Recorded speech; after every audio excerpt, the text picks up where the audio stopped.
Sra Pictiúr, bua sa seo Tallainne. Pictiúr a haon.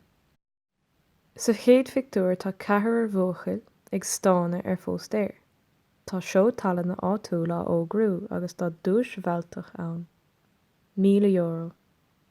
Déanann na buachaillí plé ar an seo. Tá simiceá uilig sa cheol agus meas an buachail amháin go mbeadh sé spéisiúil. Tar éis beagánnaigh idirchleith, socraíonn na buachaillí páirt a ghlacha. Pictiúr a dó. Sa Pictiúr seo, léirítear na buachaillí ag cleachta. Cuireann siad grúpa ceol le chéile dar bannam an crú creiceáilte. Tá réimse maith uirlis ann, seaintear an idil, na drumaí agus an gitár. Tá ábhránaí ann chomh. Is ceoltóirí díograsa iad agus bíonn siad ag cleachta ach an lé. Ibrionn siad go dtí an díthleach ar feadh 3 mhí, feabhra, márta agus a brán. Ina dhiaidh chéile a thugtar na caisleáin, mar a deir an seanachal. Pictiúr a trí.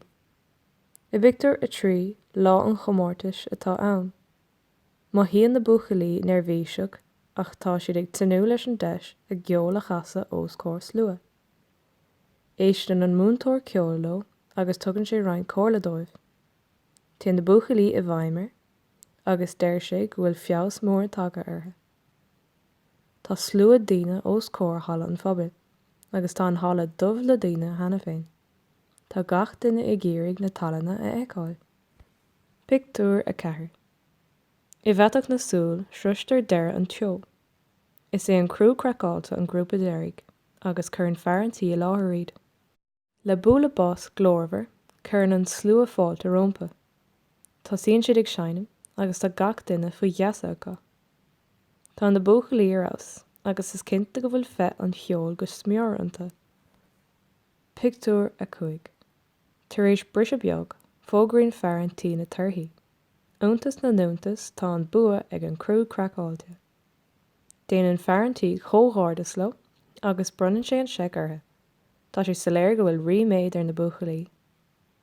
Tá siad ar bhain na muiche, agus ní féidir héine go bhfuil sé tuilte acu. Pictiúr a 6.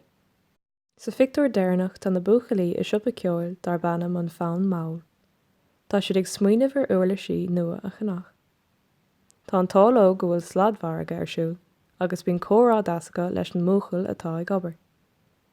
Chúla sé an deiscéal faoin seo Tallainne. Tar éis uirlisí nua a chonach, cuireann siad an chuid eile den airgid i gcúntas buinc. Buachaillí stuama iad gan dabht.